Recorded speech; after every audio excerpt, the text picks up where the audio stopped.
Student life में था तो मैं टीचर प्लेसमेंट हमेशा ही होता है कि हमेशा पढ़ते रहते हैं, तो हमेशा बहुत सारे संघर्षों से हम गुजरते हैं हमारी लाइफ में।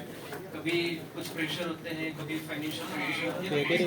तब मैंने जान लिया कि क्यों डरे जिंदगी में क्या होगा, क्यों डरे जिंदगी में क्या होगा, कुछ ना होगा तो तजुर्बा होगा, कुछ ना होगा तो तजुर्बा होगा।